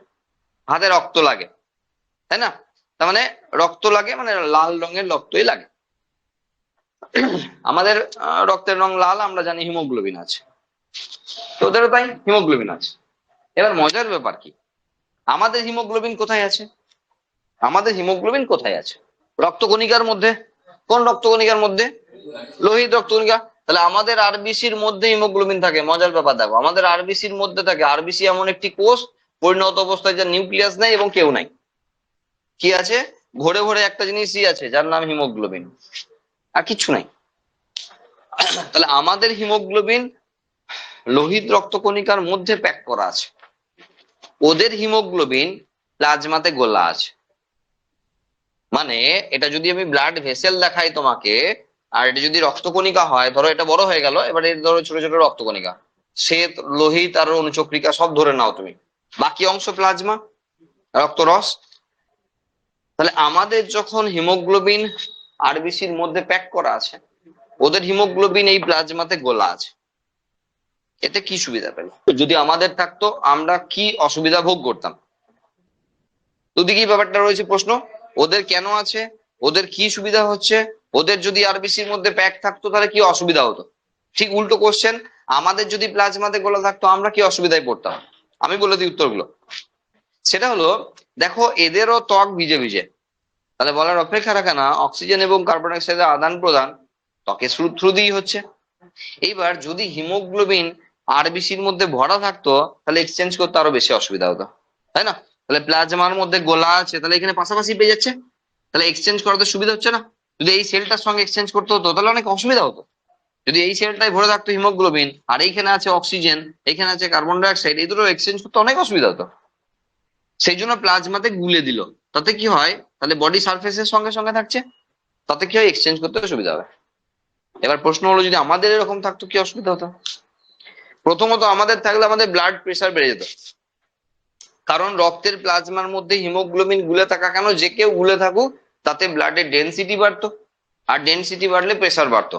তাহলে আমাদের ব্লাড প্রেশার বাড়তো, আমাদের যে রক্তবাহ গুলো সেগুলোকে আরো মোটা করতে হতো, নাহলে ফেটে যেত, ছিঁড়ে যেত বিভিন্ন জায়গায়, একটা কারণ। 2 নম্বর কারণ, ডেলি যখন টয়লেট করতাম তখন লাল রঙের টয়লেট বেরোতো, মানে হিমাচুরিয়া রোগ হলে মূত্রের সঙ্গে রক্ত বেরোয়। এবার ধরো তোমার যদি একদিন মূত্রের সঙ্গে রক্ত বের, মানে লাল রঙের মূত্র বের হয়, আত্মারাম খাঁচা ছাড়া হয়ে যাবে সেদিনকে ভয়ে, যে বুঝি মরেই গেলাম, তাই না? এরকম ভয় লেগে যাবে যদি একদিন মানে সাদা বা একটু ইয়েলো কালারের ইউরিন না বেরিয়ে যদি লাল রঙের ইউরিন বেরিয়ে যায়। বললাম তো, আত্মারাম খাঁচা ছাড়া হয়ে যাবে ভয়ে। এবার ওটা হতো আমাদের, কারণ হিমোগ্লোবিন যদি গুলে থাকতো তাহলে কিডনি কখনোই ছেঁকে সবটা আলাদা করতে পারতো না। তাহলে অনেক পরিমাণ আরবিসি মানে হিমোগ্লোবিন তারা কিন্তু ইউরিনের সঙ্গে গুলে ডেলি বেরিয়ে পালিয়ে যেত, তো আমাদের সমস্যা হতো, কত হিমোগ্লোবিন তৈরি করব। তো এইসব কারণের জন্য আমাদের হিমোগ্লোবিন প্যাক করে দিয়েছে, ঝামেলা নাই, পুরো প্যাক করে দিয়েছে সেলের মধ্যে, ওদের করে নাই, দুজনারই সুবিধার জন্য করা হচ্ছে। বোঝা গেল? ঠিক আছে। আর বলার মধ্যে আছে এক্সক্রিটরি ম্যাটার। দেখো অ্যামোনিয়া ইন অ্যাকোয়াটিক ফর্ম, এখানে একদম ডাইরেক্টলি ভালো করে দেওয়া আছে। অ্যামোনিয়া যারা জলে থাকে তাদের জন্য, আর ইউরিয়া যারা ল্যান্ড ফরম্যাটে থাকে তাদের জন্য। তাহলে দু রকমই মেম্বার আছে। আমরা প্রথম থেকে সেই রেচন পদার্থ নিয়ে কত গল্প করলাম না? তো যারা জলে থাকে তারা ডাইরেক্টলি অ্যামোনিয়া কি বের করে দেয়, আর যারা ল্যান্ডে থাকে তারা ইউরিয়াকে বের করে, জলের সঙ্গে গুলে বার করে। হয়ে গেল? আচ্ছা, নার্ভাস সিস্টেম নিয়ে খুব বেশি বলার কিছু নাই, ওই একটু একটু করে উন্নত হচ্ছে, অ্যাসেক্সুয়াল রিপ্রোডাকশন দেখা যায় অনেক স্পিসিসের ক্ষেত্রে, বলার কিছু নাই। হার্মোফোডাইট, মেল ফিমেল একই বডিতে আছে, এরকম অনেকেরই আছে, সেজন্য এগুলো কোনো ইম্পর্টেন্ট ক্যারেক্টার না। প্লাটিহেলমিনথেসও দেখলাম মেল ফিমেল একই বডিতে আছে, সুতরাং কেঁচোতে যে মেল ফিমেল একসঙ্গে আছে সেটা যে আমি উল্লেখযোগ্য ক্যারেক্টার হিসেবে বলবো, আমি এটা পেয়েছি একটা ভালো ক্যারেক্টার আমি লিখবো, তো এগুলো কোনো উল্লেখযোগ্য ক্যারেক্টার নেই, এটা অনেক জায়গাতেই আছে, সুতরাং এটা কোনো উল্লেখযোগ্য ক্যারেক্টার নয়। আচ্ছা, ব্যাস, এই গ্রুপ শেষ। তাহলে একটু মশলা দিতে হবে এই গ্রুপের একজন দুজনের মেম্বারের নাম, আর তার সঙ্গে তার একটু মজাদার কাহিনী। জোঁক, দেখো জোঁকে ধরেছে এমন কেউ আছে? ঠিক আছে, তাহলে হ্যাঁ, গ্রাম সাইডের ছেলে হলে এসব খুব কমন ব্যাপার, মানে কেঁচো দিয়ে মাছ ধরা বা জোঁকে কামড়ানো এটা কোনো বিশাল বড় ব্যাপার নয়, এগুলো তো হতেই থাকে। হ্যাঁ, আচ্ছা, ধরো তুমি একটু হালকা ফুলকা প্যান্ট পরে মাঠ দিয়ে ঘুরতে বেরিয়েছো বন্ধুর সঙ্গে, ঠিক আছে?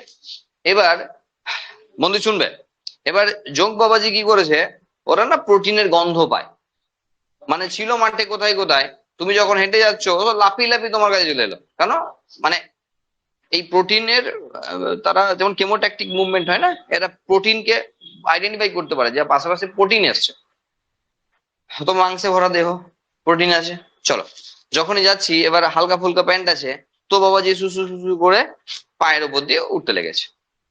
এবার জেনারেলি কি হয়, মানে বেড়াল যেমন পা টিপে টিপে মাছ খেতে পারে না, মানে চুপটুপ করে ঢুকে, তেমন জোঁকও যখন ওঠে না, নার্ভাস সিস্টেম যদি খুব চাঙ্গা না থাকে তো মোটামুটি বোঝার ক্ষমতা নাই যে বাবাজি উঠে গেছে। এবার ওর মনোমতো করে, ওর ড্রিল মেশিন আছে ওর কাছে, মানে ফুটো করবে, আরামসে রক্ত খাবে, যতক্ষণ পারবে খাবে। তারপর যখন প্রচুর ভারী হয়ে যাবে আর নিজের বডি কি ধরে রাখতে পারবে না, তখন এমনি এমনি খুলে পড়ে যাবে। এবার তুমি তার অনেকক্ষণ পর তোমার কেমন একটু সুসুর করছিল বা একটু কেমন চুলকানি চুলকানি লাগছিল, যে পায়ে হাত দিয়ে চুলকাতে গিয়ে দেখলে কি বাবা কত রক্ত, তাকিয়ে দেখলে প্যান্টটা ভিজে গেছে রক্তে। তো গোটা গল্পটা হলোটা কি দেখো, হিরুডিনারিয়া গ্রানুলোসা জোকের সাইন্টিফিক নাম। হিরুডিন আছে, হিরুডিনারিয়া গ্রানুলোসা, হিরুডিন আছে। হিরুডিন কি? হেপারিনের ভাই। হেপারিন একটি রক্ত তঞ্চন বিরোধী পদার্থ আমাদের আছে।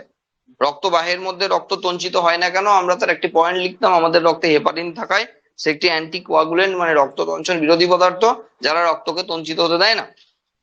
তো ওদের কাছে আছে হেপারিন। মানে দেখো, প্রথমত ও যখন উঠেছে, নার্ভাস সিস্টেম চাঙ্গা না হলে আমরা বুঝতে পারিনি। এবার ওঠার পর ও যখন ড্রিল করছে না, মানে ফুটো করছে না, তখন ওর কাছে আর একটা জিনিস আছে, সেটা হলো লোকাল অ্যানেস্থেসিয়া। অ্যানেস্থেসিয়া মানে যা দিয়ে অবশ করে না, ডাক্তারখানায় চেম্বারে যখন কোনো অপারেশন হয়, এখন আর অজ্ঞান করা হয় না, কারণ ডাক্তারবাবুরা, ওই অজ্ঞান করার ডাক্তারবাবুরা এত এক্সপার্ট যে মাঝে মাঝে প্রচুর পেশেন্টকে না এমন অজ্ঞান করে দিয়েছে পুরো অজ্ঞান হয়ে গেছে, আর তারা ফিরে আসে নাই। হ্যাঁ, এমন প্রচুর মেডিকেল রিপোর্ট পাওয়া গেছে। আর সেই জন্য তারপরে না আর এখন আর পুরো অজ্ঞান করা হয় না, এখন ডেলিভারি হচ্ছে, সেই ডেলিভারি যদি মেয়ের মনে সাহস থাকে, জোর থাকে, তার নিজের ডেলিভারি নিজে তাকে দেখতে পারে, হ্যাঁ বাচ্চাটা হচ্ছে, এটা আমারই বাচ্চা, এটা অন্য কারোরই বাচ্চা না। হ্যাঁ, হাতের আঙুল কাটছে, হাত ফাত কিছু কাটছে, নিজে দেখতে পারে, হ্যাঁ যদি ক্ষমতা থাকে, বুকে বল থাকে, নিজে দেখতে পারে নিজের অপারেশন, কোনো সেন্স পাচ্ছে না, অবশ করে দিই, লোকাল অ্যানেস্থেসিয়া দেওয়া হয়। এদের কাছে আছে লোকাল অ্যানেস্থেসিয়া। তার মানে প্রথমেই এরা অ্যানেস্থেসিয়াটা পুশ করে দিয়েছে, এরপর আরাম করে ডিল করে দিয়েছে। ফলে কিছু বুঝতেই পারিনি যে এরকম একটা মশা কামড়ালে বুঝতে পারছিলাম। তবে এমনও হয় অনেক সময় লোকে এসে গালে থাপ্পড় মেরে দিল, বলে এই দেখ মশা ছিল, মানে রাগ ছিল অনেক, পেয়েছে একদিন, হ্যাঁ, তো এসে সাপোর্টে মেরে দিল, দিয়ে বললো এই দেখ মশা খাচ্ছিল, আমি কিন্তু এমনি মারিনি, হ্যাঁ মশা খাচ্ছে। মানে অ্যাকচুয়ালি মশার কাছেও না অ্যানেস্থেসিয়া আছে, সব ক্ষেত্রে কাজ করতে পারে না। যাই হোক, যোগে ফিরে আছে, যোগের তো আছেই আছে। তাহলে প্রথমে লোকাল অ্যানেস্থেসিয়া পুশ করে দিয়েছিল, তাহলে এবার ফুটো করেছে, বুঝতে পারিনি। এইবার হিরুডিন দিয়েছে সঙ্গে। আবার একটা গল্প মনে করায়, ধরো পুকুর থেকে জল মারা হচ্ছে, মানে পুকুর পুকুর কাটাবে 100 দিনের কাছে, ধরো জল মেরে দিচ্ছে, দেখবে যখন জল তোলে না, যে সাকশন পাইপটা আছে না, শেষ প্রান্তে দেখবে ঝুড়ি বা কিছু একটা বেঁধে দেয়, নাহলে কি ওইদিকে সব তো সাকশনের মধ্যে সব তো পালিয়ে আসবে, মানে পুকুরে যা প্লাস্টিক আবর্জনা মাছ ফাছ সব তো ওইদিকে মেশিনে চলে আসবে, বুঝতে পারলে। এবার তুমি এবার জোকের কথাটা একবার ভাবো, ও ফুটো করেছে, যখন টানতে লাগবে, আমার বাড়িতেও সব জানে না কে কি করেছে না করেছে, অনুচক্রিকা ভাঙবে, রক্ত জমাট বাঁধাবো, ও জানে তাই। অনুচক্রিকা ভাঙলি থ্রম্বোপ্লাস্টিন বেরোবে, সেখানে রক্ত জমাট বাঁধিয়ে দেবে। এবার তুমি হলো রক্তের ডেলা যদি পাকিয়ে যায়, তো জোকে টানতে অসুবিধা হবে না, মুখে আটকে যাবে, তো টানবে কি করে, সেই জন্য ও হিরুডিন দিয়ে দিয়েছে। ওই এরিয়া রক্তকে তঞ্চিত হতে দেবে না, ফুটো করেছে, ভেঙে দিয়েছে রক্তবাহ, তবুও রক্তকে তঞ্চিত হতে দেবে না, ওর মনের মতো করে আরামসে টেনে যাবে যতক্ষণ পারবে। এবার টেনে টেনে যখন আর পারবে না, বডি ওভারলোডেড হয়ে যাবে, তখন এমনি ভারী হয়ে ফুলে পড়ে গেছে। এইবার দেখো, রক্ত তঞ্চিত যাতে না হয় সেই জন্য হিরুডিন দিয়ে রেখেছে। ওই রক্তের ফ্লোর সঙ্গে যতক্ষণ না হিরুডিনটা বেরিয়ে যাচ্ছে, পুনরায় রক্ত তঞ্চিত করতে পারবে না বডি। এইবার এই করতে করতে দেখা গেল 15 মিনিট ধরে বেরিয়েছে, চুইয়ে চুইয়ে চুইয়ে চুইয়ে রক্ত বেরিয়েছে। এইবার আস্তে আস্তে তো সেই অ্যানেস্থেসিয়ার কাজও হারিয়ে ফেলেছে। এবার আস্তে আস্তে সেন্স ফিরে আসছে, তখন এবার চুলকাচ্ছে বডিতে, মানে সেই বলো না সান এসছে বডিতে। হ্যাঁ, এবার তো নার্ভাস সিস্টেম সেন্স দিচ্ছে, ওখান থেকে রিসিভ করে নিয়ে যাচ্ছে, কিছু একটা হয়েছে ওখানে, কিছু একটা হয়েছে দেখো। এবার দেখছে চুলকানি হচ্ছে, দেখছে, বোঝা গেল এটা এতটুকু প্রাণীর কত মেকানিজম আছে, তারপরে সে এভাবে তার জীবন চালাচ্ছে, বুঝতে পারলে। তোমরা শুধু একটু রক্ত খাচ্ছে বলে রাগ করছো, কিন্তু কত কিছু মেনটেন করে রক্তটা খাচ্ছে সেটা একবার দেখার আছে। চলো next next phylum arthropoda, arthro আর পোডস। আচ্ছা, প্রথমত বলার বিষয়, লার্জেস্ট পরীক্ষায় আসবে যেটা, largest largest phylum of animal kingdom, 9 লক্ষেরও বেশি প্রজাতি রয়েছে। পোকামাকড়দের গ্রুপ গো, মশা মাছি মৌমাছি থেকে সবাই আছে, পোকামাকড় যত, এদেরই তো সংখ্যা সবচেয়ে বেশি। 9 লক্ষেরও বেশি প্রজাতি এখনো পর্যন্ত আবিষ্কৃত, largest phylum of animal kingdom. ঠিক আছে, এটা প্রথম একটা ইম্পর্টেন্ট জিনিস, এটা মনে রাখতে হবে। এইবার বেশি টাইম নেবো না এখানে। বডি সেগমেন্টেড, কিন্তু মেটামেরিক সেগমেন্টেশন না, মানে বডি কিন্তু বিভক্ত, কিন্তু এই রকমের বিভক্ত নয়। কিরকম? সেটা হলো হেড, থোরাক্স আর অ্যাবডোমেন, 3টে পার্টে বিভক্ত। তাহলে হেড মানে মাথা, আমরা জানি। থোরাক্স মানে এই গলার পোর্শনের কাছাকাছিটা, আর অ্যাবডোমেন মানে পেটের কাছাকাছিটা। একটা মৌমাছি বা এদের ভাবো, তাহলে বুঝতে সুবিধা হবে, একটু বড় বড় তো, ওদের বুঝতে সুবিধা হবে। এবার কাউরি কাউরির না সেফালো থোরাক্স আছে আর অ্যাবডোমেন আছে। সেফালো মানে ব্রেন, আর থোরাক্স মানে কাউরি কাউরির না, এই ব্রেন আর ঘাড় গলা এটা আলাদা করে বোঝা যায় না, সেজন্য তাদের সেফালো থোরাক্স আর অ্যাবডোমেন। কাউরি কাউরির হেড, থোরাক্স আর অ্যাবডোমেন। বোঝা গেল? তো এইভাবে ভাগ আছে। এবার এত ভ্যারাইটি আছে, এত প্রজাতি আছে, তার ভ্যারাইটি থাকবেই একটু। এই হলো ব্যাপার স্যাপার। জয়েন্টেড লেগ দেখা যায়, যে গ্রুপের নাম যার জন্য তার ক্যারেক্টারটা অবশ্যই দেবে। হ্যাঁ, সন্ধি পদ বলা হয় বাংলায়। তাহলে পদ মানে পা, আর সন্ধি মানে জোড়া। এবার তুমি ভেবো না যে আমাদের আবার জোড়া পা, আমরা আবার সন্ধি পদ, এটা ভেবে বসো না। মানে হাঁটুর কাছে এসে জুড়েছে, তোমার যদি আবার মনে হয় এটা সন্ধি পদ, তাহলে মুশকিল হয়ে যাবে না।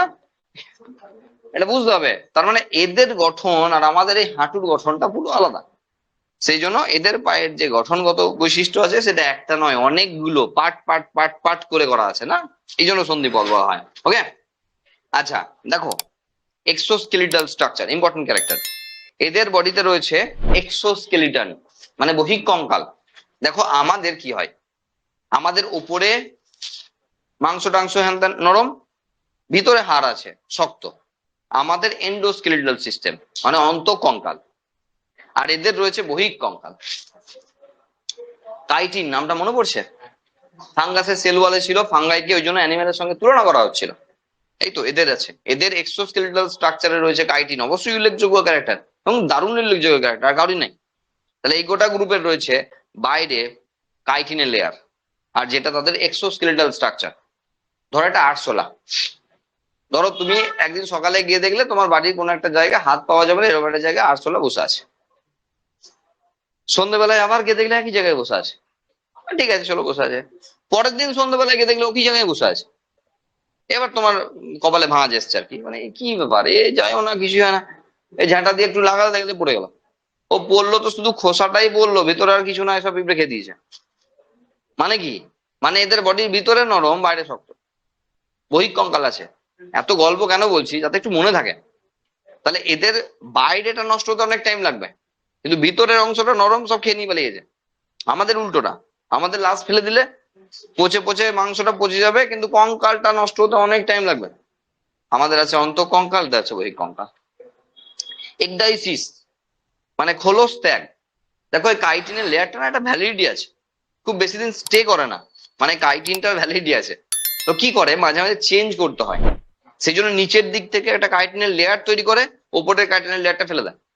এটা বারে বারে করে, যাকে আমরা সংক্ষেপে বলি খোলস ছাড়া। সাপ যেমন করে না, তেমন এটা করতে পারে, একে বলে একডাইসিস।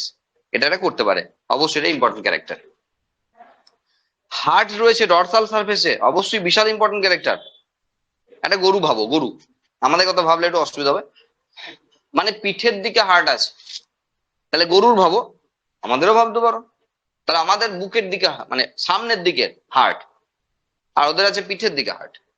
তাহলে গরুর ক্ষেত্রে ডরসাল আর ভেন্ট্রাল ভালো বোঝা যাবে, আমাদের ডরসাল ভেন্ট্রাল ভালো বোঝা যাবে না।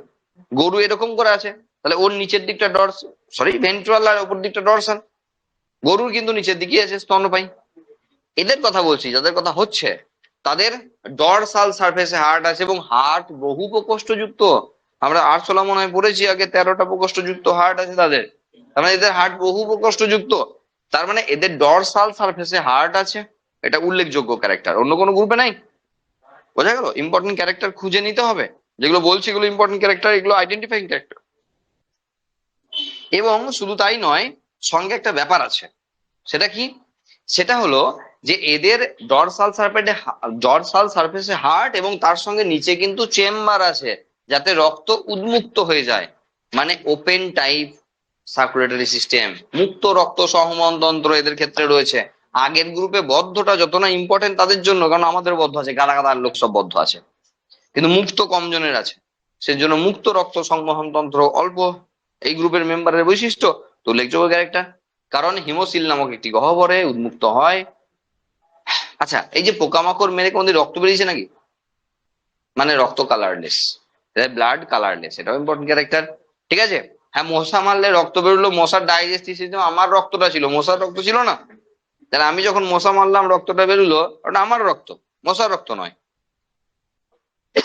বোঝা গেল? তাহলে মাছি মারলে রক্ত কোথায় বেরোয়? মাছি রক্ত খায় না, তো রক্ত বেরোয় না। এবং গাদা গাদা মশা মারলাম রক্ত বেরোলো না, তারা সব পুরুষ রক্ত, আমরা জানি মহিলারা রক্ত খায়, পুরুষরা রক্ত খায় না। ঠিক আছে, তাহলে মহিলারা রক্ত চোষে, ঠিক বলছি তো, মহিলারা রক্ত চোষে, পুরুষরা হয় না। তো সুতরাং মহিলাদের মারলেই রক্তটা বেরোবে, পুরুষদের মারলে রক্ত বেরোবে না। বোঝা গেল? যাই হোক, রাগ করো না, যেটা বাস্তব সত্যি সেটা মানতে হবে, তাই না?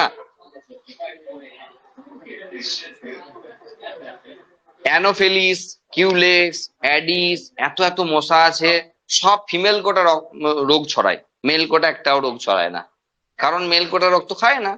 মানতে হবে, তাহলে রোগ ছড়ানোর দায়িত্ব আছে ফিমেল মশাগুলো, মেল মশাগুলো একটাও রোগ ছড়ায় না, কত ভদ্র। বোঝা গেল? এরপরে বললে মার খেয়ে যাবো, ছেড়ে দাও। ঠিক আছে, ইম্পর্টেন্ট ক্যারেক্টার কম্পাউন্ড আই আছে, মানে আমরা এক নেত্র দ্বিনেত্র পড়েছিলাম ক্লাস 10-এ। আমরা জানি যাদের মুখটা এরকম সুশালো, যাদের দুপাশে চোখ আছে, তারা দুটো ছবি দেখে, আর যাদের সামনে আছে, এই যে সামনে, তারা একটাই ছবি দেখে। হ্যাঁ, সিম্পল ব্যাপার, মনে রাখার কিছু নাই। যাদের দুপাশে চোখ তারা দুটো ছবি দেখে, যাদের সামনে চোখ তারা একটা ছবি দেখে। এদের আবার অন্য ব্যাপার, এদের এবং পরের গ্রুপে এরা সার্কুলার ভিশন দেখে, মানে চারিপাশে সব দেখতে পায়। হ্যাঁ, 360 বলতে পারো। হ্যাঁ, কিন্তু ব্যাপারটা হলো, তুমি ভাবছো আমার থাকলে ভালো হতো, না হতো না। কেন? তার কারণ ভিশন ক্লিয়ার না, অস্পষ্ট, আবঝা। এই হাতে মশা আছে, এই হাতে মশা আছে, তুমি যখন এই হাত দিয়ে মারার চেষ্টা করছো না, মশাটা পালিয়ে গেল। দুটো কারণ হতে পারে, এক তো মশা দেখতে পেয়ে গেছে, পালিয়ে গেল। 2 নম্বর কারণ হতে পারে তুমি বুঝতে পারো নাই, সেটা হলো ভিতরে ভিতরে মাসেল না কাঁপছে। এই যে তোমার পেন হচ্ছে না, বা তুমি জানতে পেরে গেছো, এবার জানার জন্য কিন্তু ভিতরে ভিতরে কাঁপছে মাসেলটা, আরো বুঝতে পেরে গেছে যে এবার মারবে মনে হচ্ছে আমাকে, ও পালিয়ে গেল। দুটো কারণ হতে পারে। তো আমরা যেহেতু চোখ নিয়ে কথা বলছি, তো চোখের থাকাই ভালো।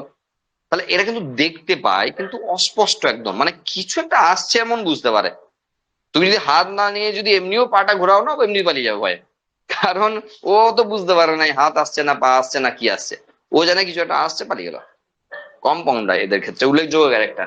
ঠিক আছে, এই মোটামুটি। আর আগেই বলে রেখেছি আমরা যে রেসপিরেটরি অর্গান যদি খুব কমন মানে উল্লেখযোগ্য কিছু থাকে, তা আমাদের জন্য খুব ইম্পর্টেন্ট। এদের কাছে রয়েছে গিলস, ট্রাকিয়া, বুক, লাংস, বুক, গিল, না বই ফুলকা, বই ফুসফুস, এসব জানি আমরা আগেও শুনেছি। হ্যাঁ, এগুলো এদের কাছে বিভিন্ন জনের আছে। তো আমরা আগে বলেছি রেসপিরেটরি সিস্টেম এদের জন্য ইম্পর্টেন্ট, সুতরাং আমাদের অবশ্যই পড়তে হবে সেক্সেস আর সেপারেট। এক একটা মেম্বারের নাম মনে রাখবে, নাহলে বুঝতে অসুবিধা হবে। এদের তো বুঝতে অসুবিধা নেই, মশা নিয়ে এত আলোচনা করলাম, তাহলে মশার যে দুটো সেক্স আছে, মৌমাছিদের 2-3 রকমের সেক্স আছে, সেটা আমরা জানি। সুতরাং এরা আলাদা আলাদা বডিতে আলাদা আলাদা গোনাড রাখে, মানে জনন গ্রন্থি রাখে, এবং সেখান থেকে তারা অবশ্যই তারা ইন্টারনাল ফার্টিলাইজেশনের মাধ্যমে তারা ফার্টিলাইজেশন সম্পন্ন করে এবং ডিম পাড়ে, এবং সেই ডিম পড়ে ছানাপোনা হয়। ব্যাস, এই গ্রুপ হয়ে গেল, কিছু বলার নেই আর।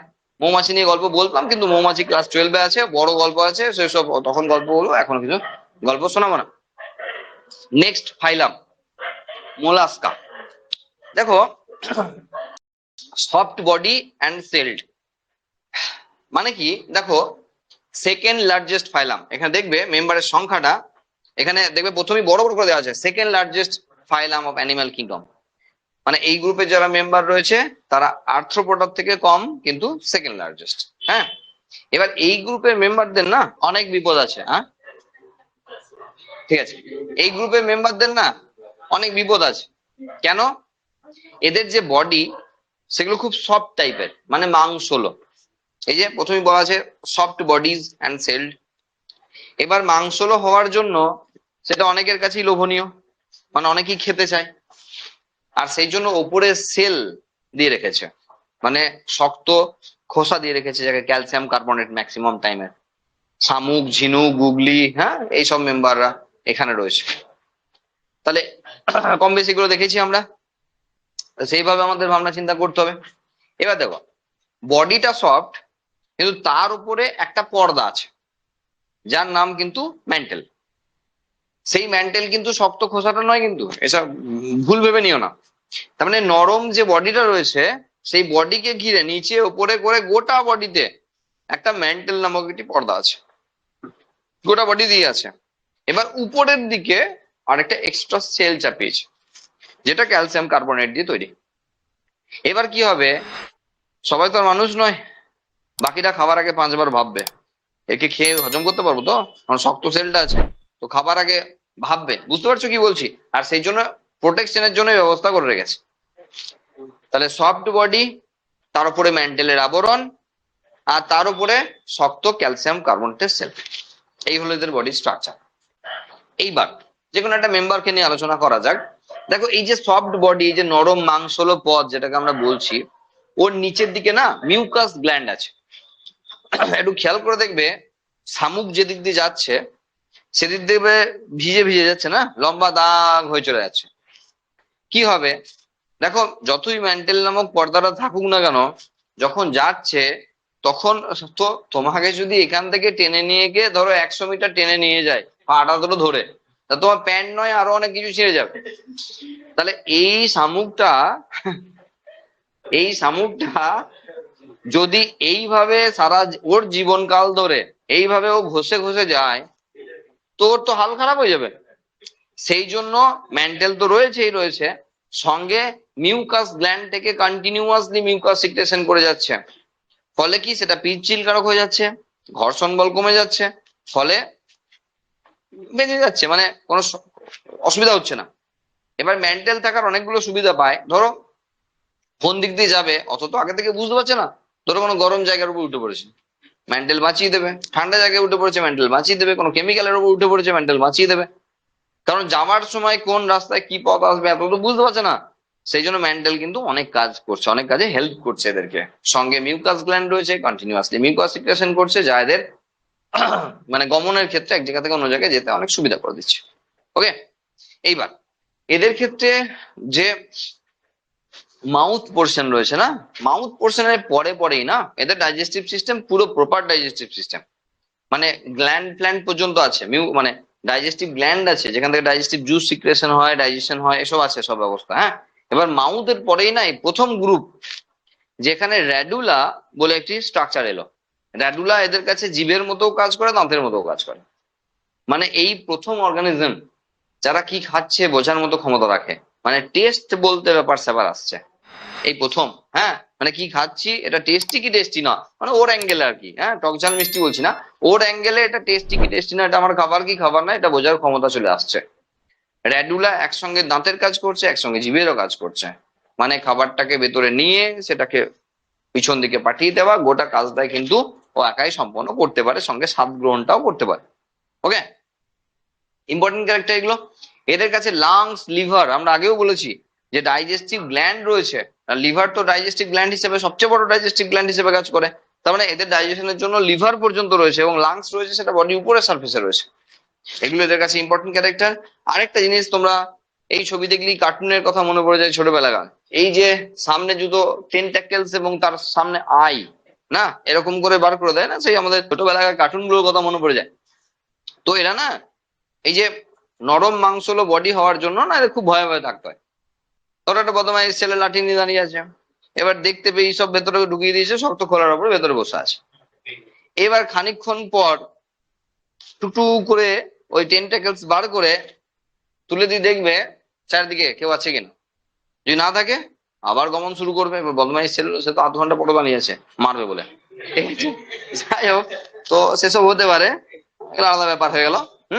আচ্ছা, এখানে তাদের যে কিডনি, যে এক্সক্রিটরি অর্গান রয়েছে, সেই অর্গানের নাম বোজেনাসের অর্গান। বোঝেনাসে নয় কিন্তু, হ্যাঁ, অর্গ্যান অফ বোজেনাস, হ্যাঁ বোজেনাসের অঙ্গ আর কি, বা অর্গ্যান অফ বোজেনাস, এটা এদের এক্সক্রিটরি অর্গ্যান হিসেবে রয়েছে। ঠিক আছে, মোটামুটি এই সমস্ত ব্যাপার স্যাপার এদের রয়েছে বলার মতো। আর এই গ্রুপে বলার মতো তেমন কিছু নাই। ঠিক আছে, ইম্পর্টেন্ট ক্যারেক্টার যেগুলো সেগুলো আমরা বলে দিয়েছি, ডিসকাস করে দিয়েছি। তাহলে মাংস হলো গোটা বডি, মাংস হলো পদ, সঙ্গে তার উপরে ম্যান্টেলের পর্দা, তার উপরে ক্যালসিয়াম কার্বনেটের সেল, ইম্পর্টেন্ট জিনিস। র্যাডুলারদের কাছে ইম্পর্টেন্ট জিনিস। ঠিক আছে, এদের কাছে ডাইজেস্টিভ গ্ল্যান্ড আসছে, ইম্পর্টেন্ট জিনিস। এবং টেন্টাকলস রয়েছে, আই রয়েছে, এবং সেটা পুঞ্জাক্ষী, মানে সেটা সার্কুলার ভিশন দেখতে পারে। এগুলো এদের কাছে ইম্পর্টেন্ট ক্যারেক্টার, যেগুলো নিয়ে আমরা আলোচনা করে দিয়েছি। ওকে, আচ্ছা, নেক্সট ফাইলাম একাইনোডার্মাটা। এমন একটা ফাইলাম আমরা এসছি যে ফাইলামটা খুব শক্ত কোশ্চেন না হলে, মানে খুব এলোমেলো কেউ কোশ্চেন না করলে এই গ্রুপটা আসবে না, কিন্তু এই গ্রুপ থেকে একটি শর্ট কোশ্চেন আসবে। সেটা কি? সেটা হলো ওয়াটার ভাস্কুলার সিস্টেম, জল সংবহন তন্ত্র। আমরা যখন পরিফেরা পড়াই তখন আমরা বলেছিলাম ওয়াটার কারেন্ট সিস্টেম, তখন অস্ট্রিয়া দিয়ে জল ঢুকছিল, অস্কিউল দিয়ে বেরিয়ে চলে যাচ্ছিল না, আমরা বলেছিলাম তখনও যে এটা কিন্তু কারেন্ট সিস্টেম।